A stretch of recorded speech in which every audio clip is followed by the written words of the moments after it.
This time we're going to be talking about something pretty specific. 731 from the X-Files. Ooh, yeah. I know this one. Very interesting episode. I'm excited to dive into this one. Yeah, so we have quite a bit of info in this episode, so we're not just going to talk about, what happens in it, but... right, the details behind the scenes. Exactly, all the cool stuff. The fun facts, the trivia. Specifically, the how it was made. Yeah, and we'll try to, tie it all together into, why this one matters. Exactly, why it stood the test of time. Cool. All right, so 731, first of all, it's a number that sort of jumps out at you. Definitely. And right away, the episode kind of throws you into this dark and unsettling place. Right. We start off at this abandoned leprosy research facility, Perky, West Virginia. But it quickly becomes clear that something far more sinister is going on there. Absolutely. You've got U.S. Army soldiers rounding up people who seem to have these alien human characteristics, right? And they're just cold-bloodedly executing them, dumping their bodies into a mass grave.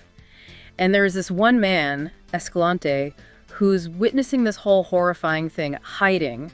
Just, think about that image.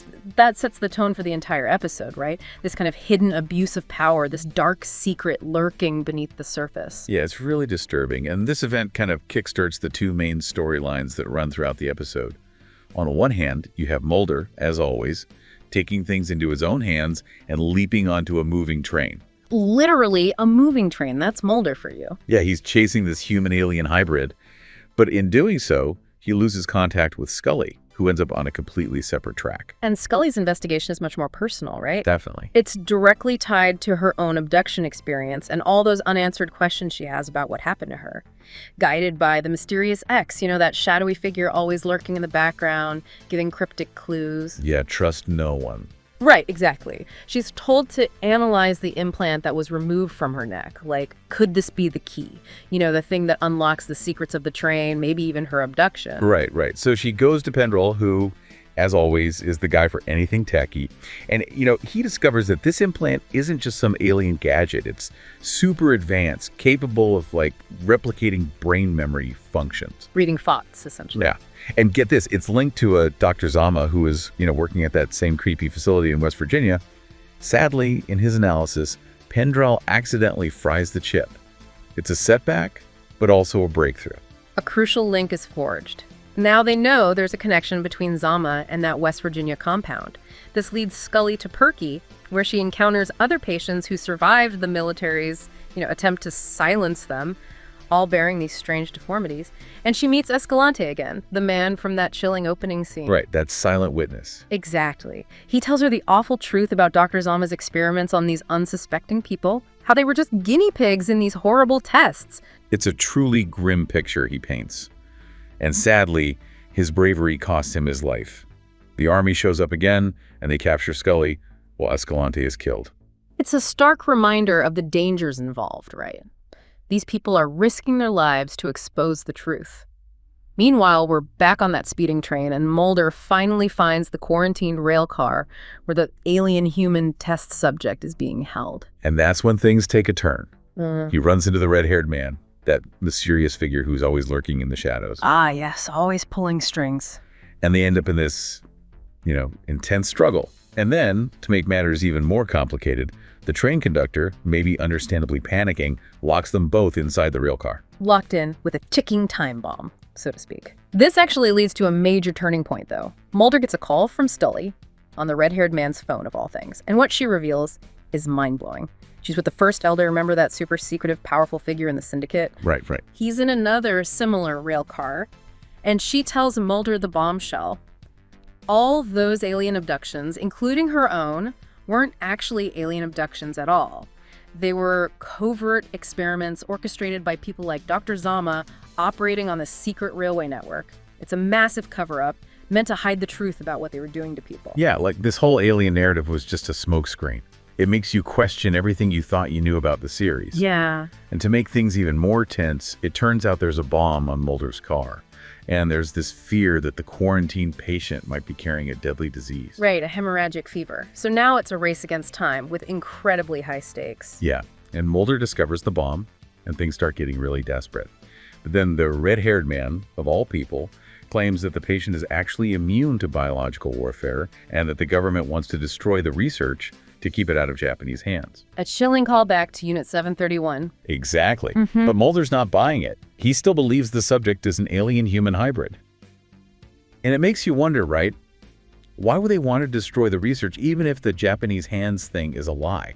Like, what are they truly so afraid of? Right, it raises so many questions. Who do you trust? You've got this shadowy government operative with his own motives, Mulder, who's so driven by his belief in extraterrestrials, and Scully stuck in the middle trying to piece it all together. It's a real pressure cooker of a situation. Yeah.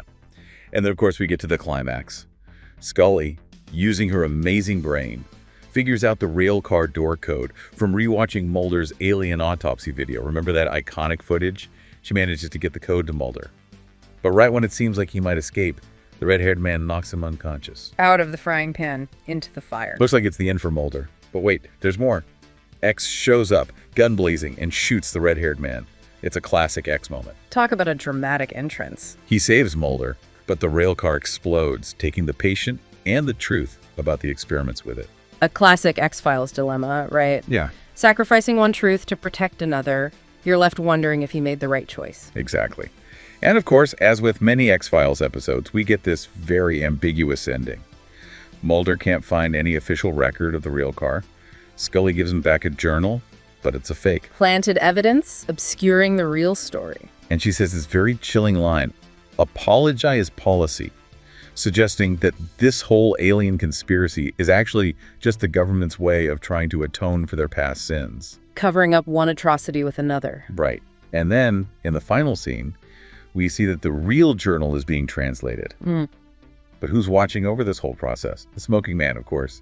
Talk about a cliffhanger. It's a classic ending for the show, leaving you with more questions than answers. But, besides the gripping story, this episode is also really interesting for what went on behind the scenes. Oh yeah, there's a ton of cool stuff there. Yeah, the making of 731 is a story in itself. Starting with the title itself, which is a direct reference to Japan's Unit 731, that notorious World War II unit that conducted horrific experiments on humans. It's a sobering thought, right? Like how easily a government can justify these kinds of atrocities in the name of national security. Right, that moral ambiguity is woven throughout the episode, and even the tagline for this episode is different. Instead of the usual, "the truth is out there," it's "apology is policy." A brilliant thematic touch that speaks volumes about the episode's message, right? Yeah, it really drives home the whole idea of how powerful institutions try to control the narrative, manipulate the truth. Absolutely. And what's really cool? David Duchovny, who plays Mulder, actually did that stunt where he's hanging off the side of the speeding train himself. Whoa, really? Yeah. He was obviously harnessed and all, but still, it just shows his dedication to the role. And that train explosion, they used 45 gallons of gasoline and over 100 black powder bombs to make it as realistic as possible. They even got a real decommissioned train car for the scene. Wow, that's some serious commitment to getting it right. Oh, and here's a fun bit of trivia. After the explosion, the special effects supervisor found a bell from the train car, had it polished and engraved, and gave it to the director, Rob Bowman, as a souvenir. That's awesome, a little piece of X-Files history. Exactly. And even the cinematography was carefully crafted to enhance the storytelling. For Mulder scenes, they used a Steadicam and often framed him off-center to emphasize his paranoia. Whereas with Scully, they used a dolly and kept the shots balanced, reflecting her composure even in the face of all this chaos. Oh, that's clever. I'll have to pay attention to that next time I watch it.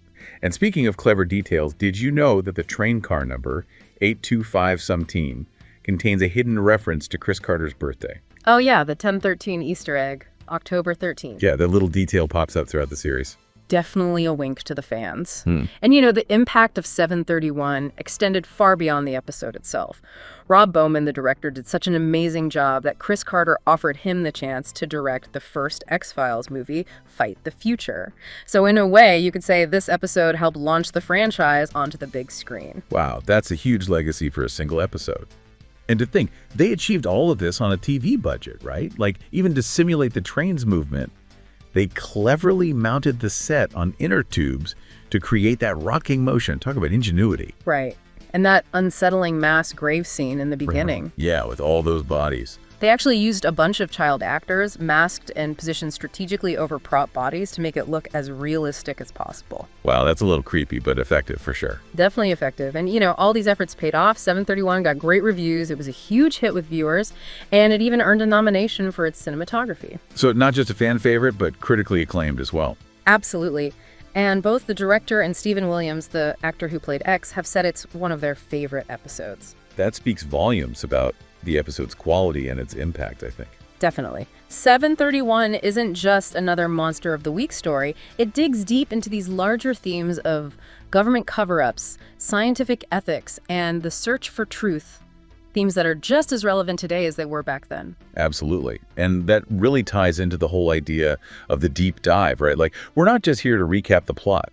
We're here to explore what it all means, to uncover those hidden layers of meaning. And that's what makes 731 so compelling. It leaves you with these lingering questions. Exactly. It makes you think about how history repeats itself, how power can corrupt, and how the truth is often elusive, even when it's staring you right in the face. And that brings us to our final thought, something for you, the listener, to ponder. Think about how the blend of historical fact and science fiction in 731 might reflect our own anxieties, right? Our anxieties about hidden agendas, about the people in power, or whether we can ever truly know the full story. And what other real-world events might be lurking beneath the surface of the stories we tell ourselves. Stories that seem fictional, but might be closer to reality than we think. So yeah, that's 731, Curry, that episode that keeps you thinking long after the credits roll. Absolutely. Thanks for joining us on this deep dive, and as always, keep those suggestions coming. We'll see you next time. Until then, keep digging.